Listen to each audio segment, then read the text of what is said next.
रात का कोई 2 बज रहा था। मेरे पति का फ़ोन बजने लगा। पति गहरी नींद में सोया था, इसीलिए मैंने फ़ोन उठाकर देखा तो मेरी ननद शबनम का नंबर था। मैंने गुस्से में फ़ोन काट दिया और बड़बड़ाने लगी कि इसे तो रात के इस पहर भी चैन नहीं है। शबनम मेरे पति की इकलौती बहन थी और किसी न किसी वजह से अपने भाई को फ़ोन करती रहती थी। मुझे शबनम वैसे भी पसंद नहीं थी और अब रात के 1 बजे उसका फ़ोन देखकर तो मुझे बहुत गुस्सा आ रहा था।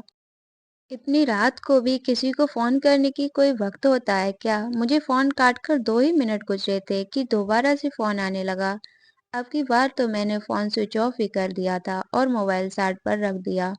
पता नहीं मेरी ननद को मुझसे क्या दुश्मनी थी जो मेरी ज़िंदगी में मुसीबत बनी हुई थी।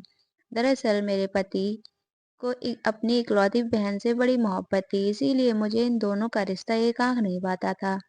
पति के मोबाइल को पावर ऑफ करने के बाद मैं सुकून से लेट गई। मुझे यकीन था कि अब सुबह तक की छुट्टी हो गई। लेकिन थोड़ी देर बाद मेरा फोन बजने लगा। मैंने देखा तो शबनम फोन कर रही थी। मुझे और गुस्सा आया कि ऐसा कौन सी मुसीबत पड़ गई है जो रात को इस पहर इसे सुकून ही नहीं आ रहा। मैंने सोचा था कि फोन उठाकर उसे खूब बातें सुनाऊंगी। यही सोचकर मैंने फोन कान से लगाया तो दूसरी तरफ उसके रोने की आवाज सुनाई देने लगी। बड़ी मुश्किल से सिसकियों के बीच उसने ऐसी खबर सुनाई कि मैं शॉक रह गई। वो कहने लगी, भाभी अमर इस दुनिया से चले गए। मुझे लगा शायद शबनम का दिमाग खराब हो गया है। मैंने कहा, तुम क्या कह रही हो शबनम? जीजू तो अच्छे भले थे, उन्हें भला अचानक क्या हो गया? शबनम रोते हुए कहने लगी, वो नाइट ड्यूटी पर कंपनी गए थे। वहां बॉयलर फट गया और उनकी उसी वक्त मौत हो गई। आप और भाई अभी मेरे पास आ जाएं। बच्चे छोटे हैं, मैं घर में अकेली हूँ, मुझे कुछ समझ नहीं आ रहा है। वो इस अंदाज में रो रही थी कि मैंने उसे तसल्ली दी और कहा कि मैं अभी आती हूँ। मैंने जल्दी से फोन काटा, अपने पति को जगाया। रहीम गहरी नींद में से उठे तो मैंने कहा, शबनम के घर जाना है। वे गड़बड़ा गए, कहने लगे, सब ठीक तो है, तो इतनी रात को शबनम के घर क्यों जाना है? उन्हें मालूम था कि मुझे शबनम कुछ खास पसंद नहीं है, इसीलिए वह और ज्यादा परेशान नजर आने लगी। मैंने बड़ी मुश्किल से हिम्मत करके उन्हें ये खबर सुनाई कि उनका बहनोई इस दुनिया से चला गया है और उसकी बहन अपने छोटे छोटे बच्चों के साथ विधवा हो गई है। ये सुनना था कि मेरे पति के चेहरे का रंग उड़ गया। कितनी देर वह वे यकीनी से मुझे देखते रहे। फिर जब अपना फोन उठाया तो वो पावर ऑफ था। गुस्से में पूछने लगे कि मेरा फोन ऑफ किसने किया? तो मैंने कह दिया कि बार बार फोन बज रहा था तो मैंने नींद में पावर ऑफ कर दिया था। मैंने ये नहीं बताया कि शबनम का नंबर देखकर मैंने जानबूझकर बंद किया था। रहीम ने जल्दी से उठकर कपड़े बदले, मुझे भी तैयार होने को कहा। कहने लगी, बच्चों को पड़ोस में सुला दो, मैं और तुम्हें चलते हैं। जाकर देखेंगे क्या हुआ है। पता नहीं किस तरह से क्या मामला पेश आया है। शबनम की हालत कैसी है, अब हमें ही उसे देखना है। मेरे पति खुद भी बहुत ज्यादा परेशान थे। उन्हें शबनम की भी फिक्र सता रही है। ये वक्त ऐसा था कि मैंने कुछ भी ना कहा, बस पति की हर बात पर अमल किया। पड़ोसी से हमारे ताल्लुकात अच्छे थे तो हमने अपने बच्चे उनके घर पर सुला दिए। फिर खुद पति के साथ शबनम के घर चली गई। शबनम ने पास पड़ोस में खबर कर दी थी। शायद उसके रोने की आवाज पर पड़ोसी खुद ही आ गए थे और उसके घर में काफी भीड़ नजर आ रही थी। मैं और रहीम उसके पास गए तो वह हमारे गले लग गई, फूट फूट कर रोने लगी और फिर कुछ ही देर बाद एम्बुलेंस का सायरन गूंजने लगा। कंपनी वालों ने अमर का सब घर भिजवा दी थी। उन्होंने बताया था कि अमर के ऑफिस से फोन आया था, बॉयलर फटने उनकी जान चली गई। अमर का सब इस कदर झुलसा हुआ था कि वह देखने लायक भी नहीं था। बस शबनम को ही थोड़ी बहुत दिखाई गई थी। फिर अगले दिन अमर का अंतिम संस्कार कर दिया। अमर के खानदान में भी ज्यादा लोग नहीं थे। उसकी दो शादीशुदा बहनें थीं। भाई की मौत पर वह भी गम मना रही थी और गम मनाकर चली गईं। पीछे शबनम और उसके दो बच्चे रह गए। मेरे पति रहीम ने उनके सर पर हाथ रखा और फिर कह दिया कि अब मेरी बहन मेरे साथ रहेगी और अब ये मेरी जिम्मेदारी है। ये सुनना था कि मेरे सर पर आसमान गिर गया। मैं हरगिज भी शबनम को अपने घर में नहीं लेकर जाना चाहती थी, लेकिन खैर ये वक्त ऐसा था कि दुनिया के दिखावे के लिए मुझे अच्छा बनना था। मैंने भी शबनम को गले लगाकर कह दिया कि हाँ, खुद को अकेला ना समझो। और फिर मेरे पति ने मुझे ये हुक्म दिया कि मैं शबनम का सामान बांध लूं और खुद उसे उसके बच्चों को घर लेकर चलूं। मेरे दिल में आग लग गई थी, लेकिन फिर भी मैं शबनम का सामान बांधने लगी। मैंने जानबूझ कर शबनम से कहा कि फिलहाल थोड़ा सा सामान बांध लो, बाकी का बाद में ले जाएंगे। मैं चाहती थी कि उस दिन उसे रख कर फिर किसी न किसी बहाने उसे वापस भगा देंगे। सामान बांधने के बाद शबनम ने एक बहुत बड़ा सा थैला संभाल के अपने सामान में रखा था। मैंने हैरत से पूछा कि उस थैले में क्या चीज है, तो कहने लगी, भाभी बस यूँ समझ लो कि मेरी ये कुल पूंजी है। इसे मैं संभाल कर रखूंगी, अब यही मेरे बच्चों का फ्यूचर है। शबनम की बात सुनकर मेरे कान खड़े हो गए। शबनम के पास जेवर का सिवा और क्या हो सकता है जो उसके बच्चों के फ्यूचर का सहारा होता। मैं सोचने लगी, इतना तो मुझे भी मालूम था कि शबनम के पास बहुत सा जेवर है। इसीलिए फौरन मेरा दिमाग चला कि हो न हो इसमें जेवर ही होगा। लेकिन इतना बड़ा ताला देखकर तो मेरी आंखें पूरी की पूरी तरह फैल गईं। फिर मैंने शबनम का सामान गाड़ी में रखवाया, उसे और उसके बच्चों को अपने घर ले आई। लेकिन मेरे दिमाग में बस यही चल रहा था कि किसी तरह शबनम का जेवर अगर मुझे मिल जाए तो क्या हुई बात होगी। अगर देखा जाए तो उसका आधा जेवर मेरे पति ने ही दिया था उसे शादी पर। उस पर मेरा हक था और ये बात मेरे दिमाग में बैठ गई कि उसके पास मौजूद जेवर पर मेरा हक है। मैंने पहले सोचा कि शबनम के साथ बुरा रवैया रखें, कुछ ही दिनों में उसे यहाँ से चलता कर दूंगी।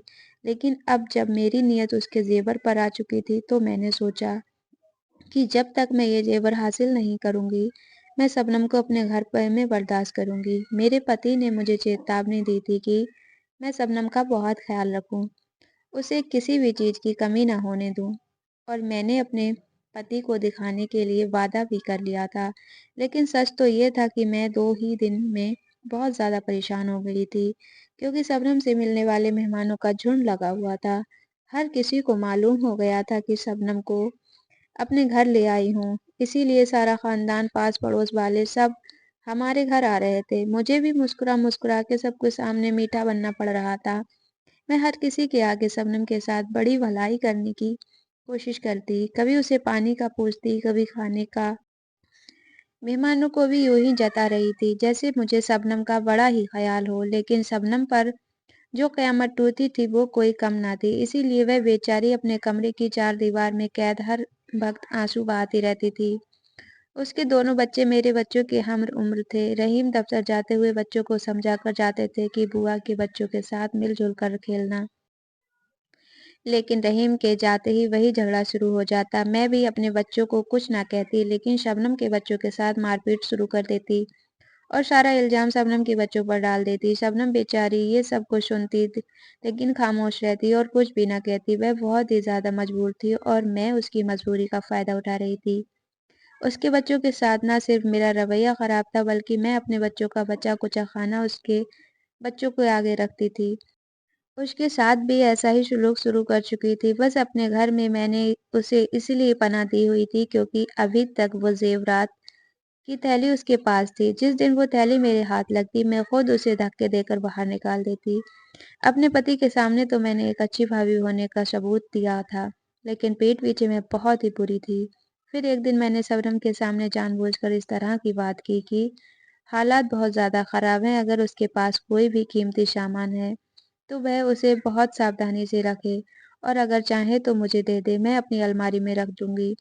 मेरी बात सुनकर वह मुस्कुरा दी, कहने लगी, ठीक है भाभी, मैं खुद ही हर चीज का ध्यान रख लूंगी। उसकी बात सुनकर मुझे बड़ा गुस्सा आया, लेकिन मैंने ये बात जाहिर नहीं की। मैंने तो सोचा था कि वह ये सुनकर डर जाएगी और अपना सारा जेवर मुझे दे देगी। मैं अलमारी में रखने के बहाने खुद उसे गायब कर दूंगी और फिर कुछ भी बहाना बना दूंगी कि चोरी हो गया वगैरह वगैरह। मगर वह तो बड़ी ही ठीक थी निकली। उसने मेरे हवाले कुछ भी ना किया। इसी वजह से मैंने फैसला किया कि अब और शबनम को बर्दाश्त करने के बजाय मैं कोई ना कोई तरीका करके जेवर को हासिल कर लूं और फिर शबनम को यहाँ से चलता करूं। वो जहाँ भी जाती, मुझे इस बात से कोई हर्ज नहीं था। मैं तो बस वह जेवरात हासिल करना चाहती थी जिनको देखे बगैर ही मेरी नीयत खराब हो गई थी। मैं मौके की तलाश करने लगी कि कब शबनम यहाँ वहाँ हो और मैं जेवर हासिल कर लूं। लेकिन मेरी बदकिस्मती थी कि शबनम ज्यादातर खुद और अपने कमरे में ही रहती थी और अगर कोई मेहमान आता तो वह उसे भी अपने आसपास ही कमरे में बुला लेती। शायद इसकी एक ही वजह थी कि मैं हमेशा से ही बैठक को ताला लगा कर रखती थी। میں نے کبھی اس کے مہمانوں کے لیے بیٹھک نہیں کھولی تھی، اسی لیے اب جو بھی آتا وہ شبنم کے پاس اس کے کمرے میں ہی بیٹھ جاتا۔ ایسے ہی 2 مہینے گزر گئے۔ میں نے سوچا کہ اب کچھ نہ کچھ کر کے مجھے وہ زیور حاصل کر لینا چاہیے اور پھر زیور ملتے ہی میں شبنم کو گھر سے نکال دوں گی۔ اس لیے میں نے ایک رات گلاس میں نیند کی دوائی ملائی اور وہ لے کر شبنم کے پاس پہنچ گئی۔ یہ پہلی بار تھا جب میں دودھ کا گلاس شبنم کے پاس لے کر گئی تھی۔ وہ حیرت سے مجھے دیکھنے لگی۔ میں نے سائڈ ٹیبل پر دودھ کا گلاس رکھا، کہا کہ تم نے خود کو کتنا کمزور کر لیا ہے، اپنا خیال رکھو گی تو ہی اپنا اناتھ بچوں پر دھیان دے پاؤ گی۔ وہ دونوں بیچارے باپ کے چلے جانے پر بہت ہی مایوس ہیں، ہر وقت ایک کونے میں ڈرے شہمے رہتے ہیں۔ تم اپنی صحت کا خیال رکھو گی تو پھر ہی تم پتہ چلے گا کہ تمہارے بچے اس وقت کس دور سے گزر رہے ہیں۔ میں نے اسے بچوں کا احساس دلاتے ہوئے دودھ پینے کو کہا۔ میری بات سن کر وہ دھیمے سے مسکرا دی، کہنے لگی بھابھی آپ کا بہت شکریہ، آپ میرا بہت زیادہ خیال رکھتی ہیں۔ اس کی بات سن کر میں دل ہی دل میں ہنسی تھی اور پھر واپس پلٹ کر آ گئی۔ اب مجھے انتظار تھا کہ کب آدھی رات ہوتی، وہ گہری نیند سوتی اور میں جا کر اس کے کمرے سے زیورات نکال لیتی اور پھر اسے ہمیشہ کے لیے یہاں سے چلتا کرتی۔ رحیم بھی اس رات گھر پر نہیں تھے، اسی لیے مجھے سکون تھا۔ ان کے دوست کی شادی تھی، وہ کہہ کر گئے تھے کہ وہ رات کو دیر سے آئیں گے، اسی لیے میں اکیلے اپنے کمرے میں لیٹی تھی۔ مجھے وقت گزارنے کا انتظار تھا۔ مجھے یہ معلوم تھا کہ دودھ پینے کے بعد گھنٹے بھر میں شبنم گہری نیند میں سو جائے گی اور پھر میں آسانی سے اپنا کام کر لوں گی۔ اسی طرح رات کا 1 بج گیا۔ میرے پتی کو 2-3 بجے سے پہلے واپس نہیں آنا تھا، اسی لیے میں دبے پاؤں اپنے کمرے سے نکلی اور شبنم کے کمرے پہنچ گئی۔ کمرے کا دروازہ تھوڑا سا کھلا ہوا تھا۔ میں نے بڑی آہستہ سے اندر قدم رکھا اور میرے ہوش اڑ گئے، کیونکہ میری نند شبنم رات کے اس پہر میں اپنے کمرے میں اکیلی نہیں تھی، بلکہ وہ میرے پتی رحیم کے ساتھ تھی۔ میں حیرت سے آنکھیں پھاڑ کر اپنے پتی کو دیکھ رہی تھی۔ وہ تو شادی میں جانے کا کہہ کر گھر سے نکلے تھے، تو پھر وہ شبنم کے ساتھ اس کے کمرے میں کیا کر رہے تھے؟ کمرے میں معمولی سی روشنی تھی، شبنم کے دونوں بچے سو رہے تھے، شاید اسی لیے اس نے لائٹ نہیں جلائی تھی۔ اندھیرے میں مجھے میرا پتی اور شبنم بستر پر بیٹھے نظر آ رہے تھے، لیکن ان دونوں کا چہرہ میری طرف نہیں تھا، اسی لیے وہ میری موجودگی میں بے خبر تھے۔ رحیم کو شبنم کے ساتھ بیٹھا دیکھ کر مجھے بہت غصہ آیا۔ میں وہیں دروازے کے ساتھ کان لگا کر کھڑی ہو گئی، لیکن کچھ دیر بعد جو حقیقت مجھ پر کھلی اس نے میرے ہوش اڑا کر رکھ دیے۔ جو سچائی مجھ پر کھلی اس کے بارے میں تو میں نے کبھی سوچا ہی نہیں تھا، اور اسی لیے میں چاہ کر گرتے گرتے بچی۔ میں نے دیوار کا سہارا لے لیا اور پھر ساری بات سننے کے بعد میں واپس اپنے کمرے میں آ کر بیٹھ گئی۔ میری آنکھوں سے آنسو بہہ رہے تھے۔ میں سوچ بھی نہیں سکتی تھی کہ میرے پتی نے مجھ سے اتنی بڑی بات چھپائی ہوگی۔ کچھ ہی دیر گزری تھی، میرے پتی رحیم کمرے میں آئے، مجھے اس طرح روتے ہوئے دیکھ کر کہنے لگے سب ٹھیک تو ہے؟ تمہیں کیا ہوا ہے؟ سوئی کیوں نہیں ہو ابھی تک؟ میں نے پتی سے پوچھا کہ آپ کہاں سے آ رہے ہیں؟ تو وہ سر جھکا کر کہنے لگے پتا تو ہے تمہیں، شادی میں گیا تھا۔ میں نے حیرت سے رحیم کو دیکھا، وہ ابھی بھی جھوٹ کا سہارا لے رہے تھے۔ پھر مجھ سے برداشت نہیں ہوا تو میں کھڑی ہو گئی، غصے میں کہا کہ رحیم میں آپ کی بیوی ہوں، لیکن آپ پھر بھی مجھ سے باتیں چھپاتے ہیں، جھوٹ بولتے ہیں۔ میں نے خود آپ کو شبنم کے کمرے میں دیکھا ہے اور جو باتیں آپ دونوں کو کر رہے تھے وہ بھی میں نے سن لی ہیں۔ میں اچھی طرح جان گئی ہوں کہ آپ دونوں بھائی بہن کے درمیان کیا باتیں چل رہی ہیں، لیکن دکھ تو مجھے اس بات کا ہے کہ ایک کی چھت کے نیچے رہتے ہوئے بھی میں اتنی بڑی بات سے بے خبر رہی۔ آپ نے مجھے اس بارے میں کچھ کیوں نہیں بتایا؟ میری بات سن کر رحیم کا سر جھکا گیا تھا۔ وہ کہنے لگے میں ڈر گیا تھا، اگر تمہیں اس بارے میں پتہ چل گیا تو پتہ نہیں تم کس طرح پیش آؤ گی، اور میں اچھی طرح جانتا ہوں کہ تمہیں شبنم اور اس کے بچے کا وجود پہلے سے ہی ہمارے گھر میں برداشت نہیں ہے۔ اب اگر تمہیں یہ بات پتہ چلتی تو میری نوکری چھوٹ گئی ہے، میری کمائی کا ذریعہ ختم ہو گیا ہے، تو تم پہلی فرصت میں شبنم اور اس کے بچوں کو اس گھر سے چلتا بنتی۔ میں بہت زیادہ پریشان تھا، اسی لیے میں اپنی یہ پریشانی تم سے بانٹ نہیں سکا کہ تم الٹا میرے لیے اور معاملہ کھڑا کر لوگی۔ شبنم میری بہن تھی، وہ میرا چہرہ پڑھنا جانتی ہے۔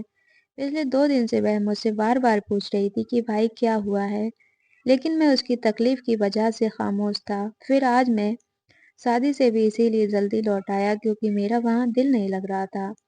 इत्तेफाक से दरवाज़ा शबनम ने खोला था, इसीलिए उसने फ़ौरन से मुझे अपने कमरे में बुला लिया। कहने लगी, अब मुझे बताओ क्या परेशानी है?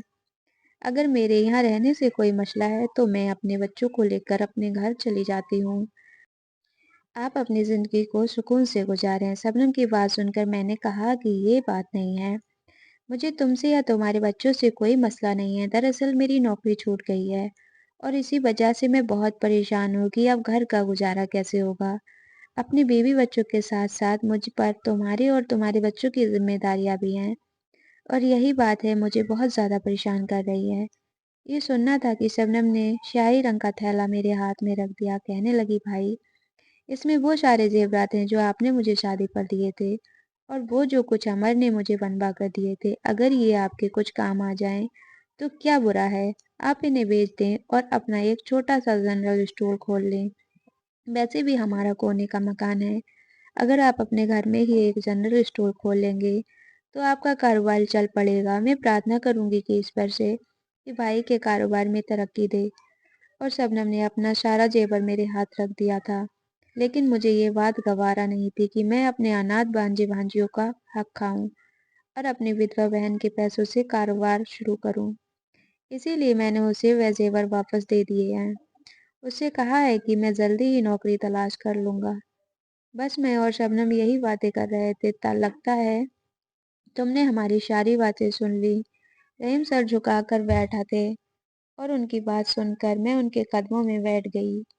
मुझे बहुत अफ़सोस था कि मेरे पति ने मुझ पर एतबार नहीं किया था, लेकिन इसमें गलती मेरी थी, पति की भी नहीं थी, बल्कि मेरी थी। मैं तो हमेशा से उनकी बहन और उसके बच्चों से खिलाफ थी। इसी डर से वो मुझे अपनी ज़िंदगी की कोई इतनी बड़ी परेशानी नहीं बता सके। दूसरी तरफ शबनम पर आफ़त थी। मैंने एक दिन भी उसे सुकून से नहीं रहने दिया था। कभी उसके बच्चों को मारती, कभी उन्हें बासी खाना देती और मेरे बच्चों की खातिर उसने अपना सारा ज़ेवर मेरे पति को दे दिया था। मैंने अपना ज़ेवर निकाल कर अपने पति के हाथ में रखा, कहा कि आप इसे बेच दें और इससे किराना स्टोर खोल लें। शबनम का सलाह बुरा नहीं है, वाक़ई हमारा बड़ा-सा कॉर्नर का मकान है। यहाँ पर अच्छी दुकान खुल जाएगी और तरक्की भी करेगी। मैं और शबनम हम दोनों आपका साथ देंगे और हम मिलकर आपके साथ खड़े होंगे। शबनम के लिए मेरे दिल में जो नफ़रत थी वो इसके इस कदम से पूरी तरह धुल गई थी। मैं जान गई थी कि वह एक नेक दिल औरत है, जिसने अपना सारा ज़ेवर फ़ौरन से मेरे पति के हाथ पर रख दिया और अपने बच्चों के फ्यूचर का भी नहीं सोचा। तो फिर भला मैं क्यों पीछे कर रहती?